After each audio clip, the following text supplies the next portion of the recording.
is that a copyist mistake was made. Somebody copied something wrong.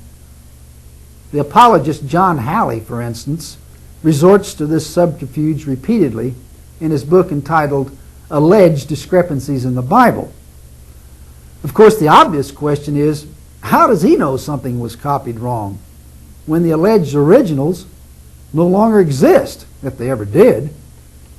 The answer is that he doesn't.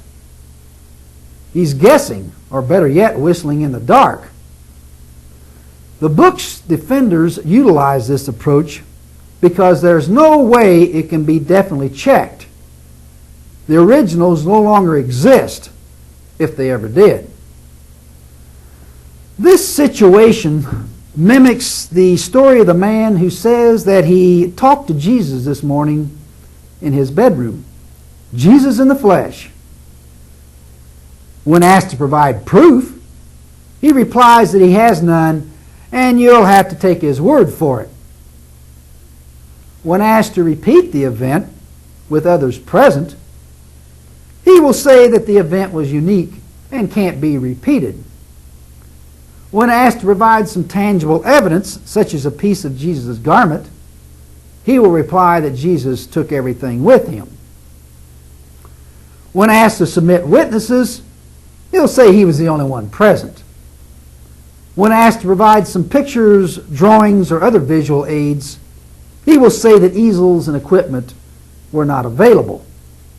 In other words, an alibi will be readily provided for any and every question. The somebody copied something wrong explanation falls into the same classification and is nothing more than sophisticated intellectual evasion with a liberal overlay of deception. The contradiction remains until apologists can provide evidence to the contrary. The burden of proof lies on their shoulders, not on the shoulders of commentators such as myself.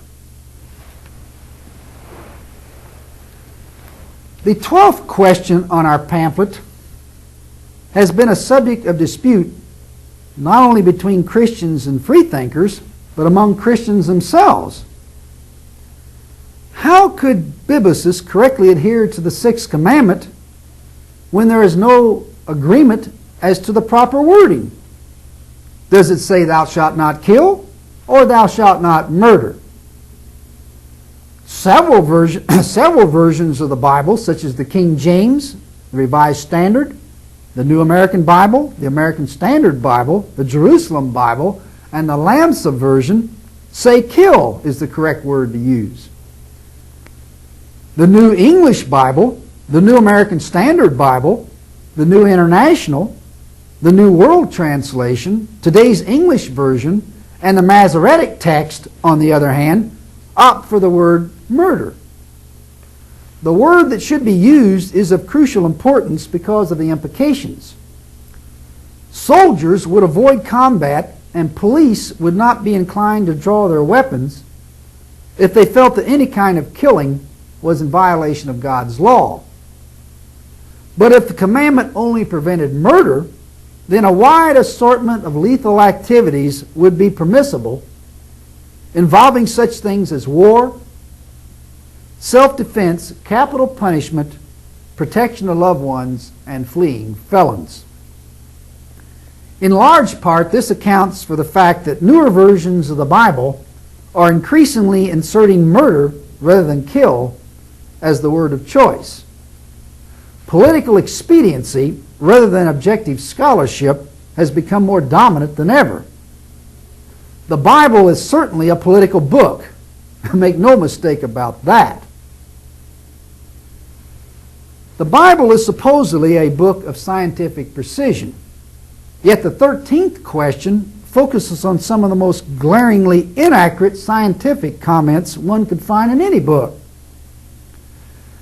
Defenders of the book are asked how the Bible could be one of inerrant perfection when the bat is placed in a long list of birds in Leviticus 11:13-19, and some fowl and insects are referred to as creatures with 4 legs in Leviticus 11:20-23.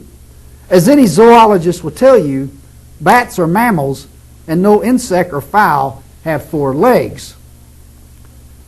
A later program will discuss a far greater number of scientific inaccuracies. The 14th question addresses one of the most prominent non-quotes in the entire Bible. A non-quote is defined as a New Testament reference to a non-existent Old Testament passage. New Testament authors occasionally made reference to statements in the Old Testament that in fact don't exist. For example, Matthew 27:9-10 refers to a prophecy by Jeremy the prophet which does not even exist in the book of Jeremiah. Some biblicist allege in defense that Matthew is referring to Jeremiah 32:6-9, but the facts diverge in too many instances. Matthew says 30 pieces of silver, while Jeremiah says 17. Jeremiah says Jeremiah alone bought the field, while Matthew says they bought the field.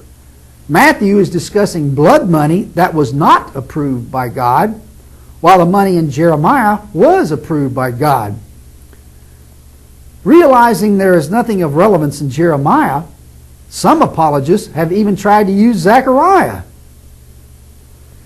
Even if data in a similar account in Zechariah were identical, which they are not, the fact is that Matthew made reference to Jeremiah, not Zechariah.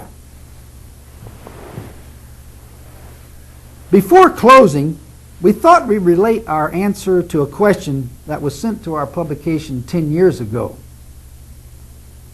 A reader from Lakewood, Ohio asked, "Dear Mr. McKenzie, I have a few questions for you.